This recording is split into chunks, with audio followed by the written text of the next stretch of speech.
कहते हैं ना, जो बोओगे वही काटोगे। आखिरकार पाकिस्तान और चीन दोनों के लिए वो समय आ गया जहां एक तरफ पाकिस्तान पे कहर टूटने का शुरुआत हो चुका है और पाकिस्तानी सेना के इस वक्त हाथ पांव कांप रहे हैं, तो वहीं दूसरी तरफ भारत ताबड़तोड़ मिसाइलों को दागे जा रहा है। लेकिन इस बार जो मिसाइल भारत दाग रहा है वो है अग्नि मिसाइल। क्या चीन इसे रोकेगा? तो वहीं दूसरी तरफ श्रीलंका मामले में भिड़ गए चीन और श्रीलंका, जबकि फायदा हो गया भारत का। जानेंगे इन खबरों को विस्तार से। दुनिया भर के एक्सपर्ट इस बात को कहते आए हैं कि पाकिस्तान के दुर्दिन शुरू हुए। अफगानिस्तान में तालिबान का शासन आया, मतलब समझो कि पाकिस्तानियों का जीना हराम हुआ। और ये चीज अब सच होती हुई, सही होती हुई दिख भी रही है। जिस अफगानिस्तान में बढ़ चढ़कर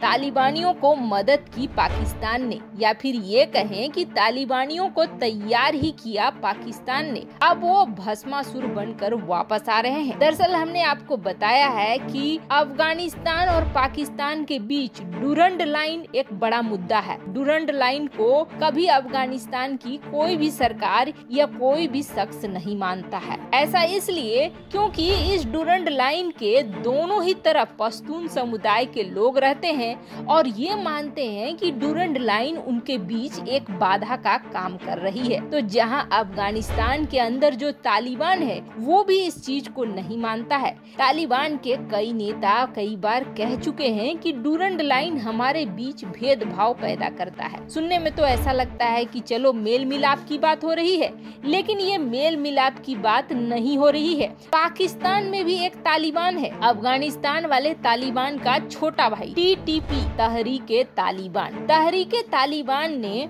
अपने बड़े भाई तालिबान के कहने पर पाकिस्तानी सरकार के साथ एक डील की। वैसे आपको बता दें, इसमें हक्कानी नेटवर्क ने भी बड़ी भूमिका निभाई थी। दरअसल पंजशीर कब्जाने के लिए पाकिस्तान ने अपनी वायु सेना से लेकर अपनी सेना तक हर चीज की मदद दी थी तालिबान को। बदले में तालिबान से एक सपोर्ट मांगा था और वो सपोर्ट मांगा था तहरीके तालिबान के लिए कि तहरीके तालिबान के मुद्दे को आप किसी तरीके से सलटा दो, इसे पाकिस्तानी सरकार के साथ मिला दो, मामले को शांत करा दो। क्योंकि ये जो टीटीपी के लोग हैं ये हर जगह उग्र गतिविधियों में शामिल रहते हैं। मतलब ये समझ लीजिए कि नाक में दम करके रखा था। जैसे तालिबान ने अफगानिस्तान की सेना को, वैसे ही ये टीटीपी पाकिस्तान की सेना के नाक में दम करके रखे हुए थे। अब हक्कानी ने भी भूमिका निभाई, बड़े वाले तालिबान ने भी भूमिका निभाई और एक महीने के लिए सीज फायर हो गया पाकिस्तान और टीटीपी के बीच। टीटीपी ने मांग की बड़ी लिस्ट दे दी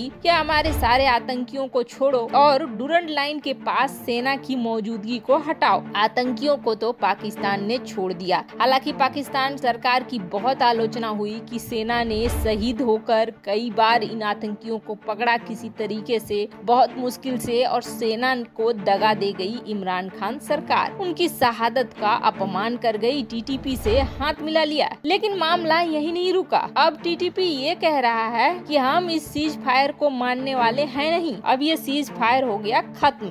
आर्टिकल देख सकते हो आप स्क्रीन पर। इन्होंने कहा है कि अब हम एक्सटेंड करने वाले हैं नहीं, क्योंकि हमें कोई फायदा होता हुआ दिख नहीं रहा है। और दूसरी बात ये है कि तालिबान जिस सिद्धांत पर चलता है हम उसी सिद्धांत पर चलने वाले हैं और पाकिस्तान के अंदर भी तालिबानी शासन होगा, शरिया कानून होगा। अब आप इससे समझ जाइए कि पाकिस्तान में क्या हालात शुरू होने वाले हैं। वैसे आपको बता दें, जो अफगानिस्तान से सटे हुए इलाके हैं वहाँ तहरीके तालिबान के आतंकियों ने अपना धमाल मचाना भी शुरू कर दिया है। मतलब 30 दिन के बाद आखिर इमरान खान सरकार को कुछ भी हाथ नहीं लगा। अब वापस से स्थिति वहीं पहुंच गई है।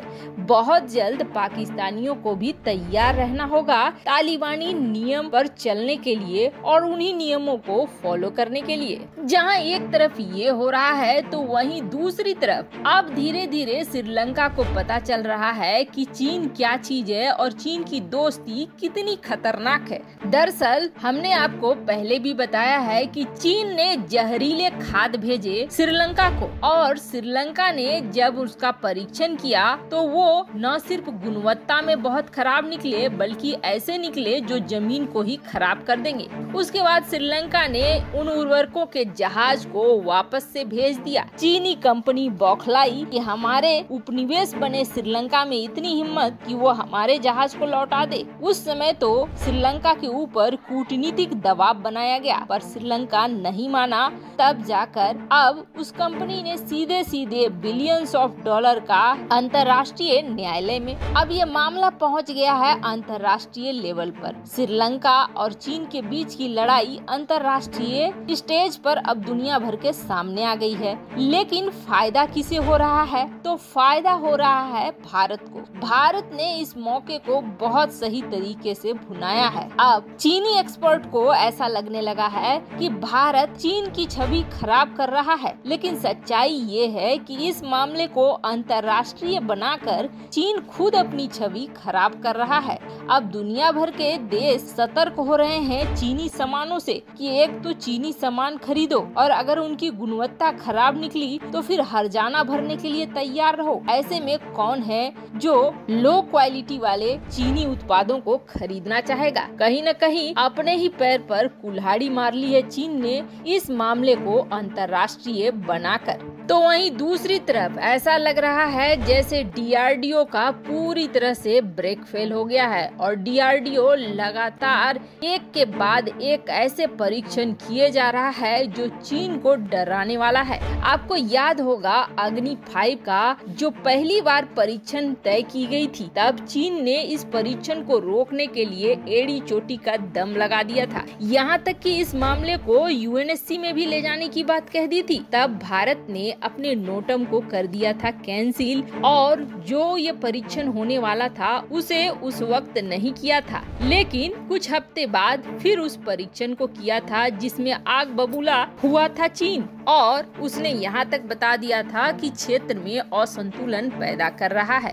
अग्नि 5 के और अग्नि सीरीज के हर मिसाइल से डरता है चीन। ऐसा इसलिए क्योंकि चीन के हर इलाके को टारगेट कर सकता अग्नि सीरीज का मिसाइल। यही वजह है कि अग्नि के नाम से, ब्रह्मोस के नाम से भागता है चीन। अब आप देखेंगे इस महीने लगातार ब्रह्मोस, नौसेना की BLSRSM ऐसी मिसाइलों का परीक्षण हुआ है। तो अब जो ये नया नोटम जारी किया गया है, ये नया नोटम है करीब 1700 किलोमीटर का, जो 18 से 19 दिसंबर के लिए लागू किया गया है। और कहा जा रहा है कि इसमें अग्नि प्राइम का परीक्षण हो सकता है, और अग्नि प्राइम अगर नहीं हुआ तो कोई लॉन्ग रेंज की बैलिस्टिक मिसाइल होगी जिसको कम रेंज के साथ परीक्षण किया जाएगा। इस महीने ताबड़तोड़ परीक्षण चल रहे हैं, मतलब युद्ध के लिए भारत भी पूरी तरीके से अपनी तैयारी रख रहा है। वैसे आपको क्या लगता है? हर्जाना मांगकर चीन ने खुद अपनी छवि खराब कर ली है? कमेंट कर अपनी राय जरूर बताएं। जल्द मिलते हैं अगले वीडियो में नई खबर के साथ।